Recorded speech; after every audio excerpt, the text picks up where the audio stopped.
welcome to the deep dive. If you've been paying attention to the tech world lately, you've probably noticed that over $10 billion has just been poured into the race for EV tools, like flying taxis. Right. Yeah, it's a massive amount of capital. It really is. And we've got this huge stack of research today, but we are narrowing it all down to one single fascinating question for you. Yeah. Who is actually going to win the race to the skies? Which is a great question because, the shocker here is that the traditional aerospace giants, they aren't actually the ones leading the charge. No, they're not. And that's what's so wild to me. Yeah, if you look at the breakdown of that $10 billion, it's incredibly revealing.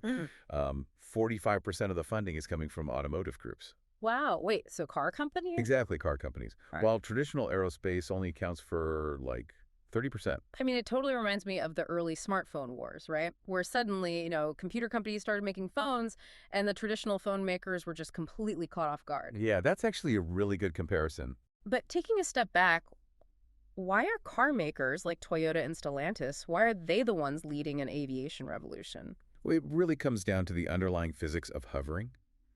The power you need just to, stay stationary in the air, it grows exponentially with the weight of the aircraft. Right, because you aren't using wings to glide, you're just using pure brute force. Exactly. And because hovering drains just so much energy, you need incredibly expensive high-density batteries and, of course, ultra-lightweight materials to compensate. Which I imagine drives the price up to, like, astronomical levels. If you want to keep the final aircraft from costing $50 million a unit, you have to offset those massive tech costs somehow, right? You do, which is exactly where massive manufacturing scale comes in.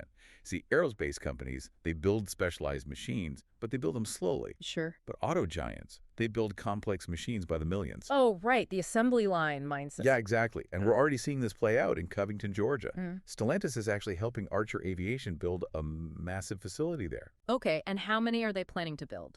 It's designed to churn out up to 2,300 of their Midnight aircraft a year. 2,300 a year. That is wild. So if automotive level manufacturing is kind of the great filter here, who has actually survived that gauntlet to become a front runner? Well, that manufacturing challenge has basically whittled the field down to a couple of major piloted players. Sure. You have the Toyota-backed Joby, for one. Right, I've seen videos of theirs. Yeah, they've logged over 3,500 real-world test flight hours already, and they're aiming for a Dubai launch in 2026. Okay, so really soon. Very soon. Yeah. And then right behind them is the Stellantis-backed Archer.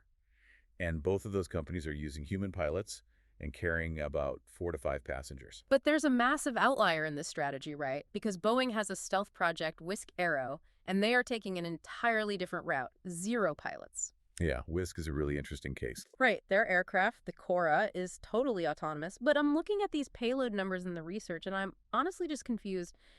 It only carries 2 passengers. Yeah, just 2. I mean, if you're trying to build a profitable transit route, running a 2-seater feels like a terrible business model. It's like trying to run a city bus route using a fleet of sports cars.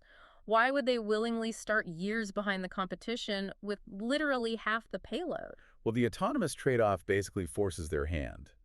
The computer systems, the sensors, the redundancy backups that are required to fly without a human, those things are heavy. Oh, so it goes back to the weight issue. Exactly. To manage that weight without completely destroying the battery range, Wisk simply had to make the aircraft smaller. Make room for the computers instead of people. Right.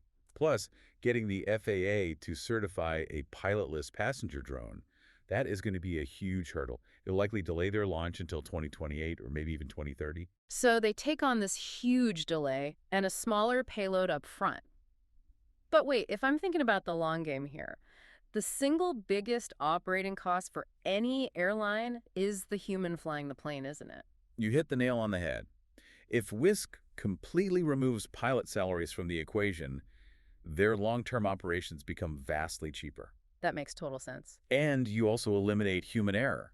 So making flights safer in the long run once the technology matures, basically Joby and Archer are positioned to win the early market by getting in the air first. Right, but Wisk is playing the long game. They're betting their autonomous strategy will ultimately dominate the whole industry, Exactly. which really shifts this from just, a billionaire's tech race to something that actually impacts our daily commute. It's about making this technology affordable enough for everyday use. For sure. Yeah. I mean, think about the absolute worst gridlock you sit in every single day. Startups like India's Sarla Aviation are trying to solve that exact urban nightmare. Oh, I read about them in the notes. Yeah, they are aiming to take a grueling 152-minute traffic jam in Bangalore and turn it into a 19-minute flight. 152 minutes down to 19. That is just life-changing. Well, we've thrown a lot of numbers at you today, and I want to explicitly thank you, our listener, for sharing your curiosity and your time with us for this deep dive. It's a space that is moving incredibly fast, and, the implications really do go far beyond just beating traffic. Totally.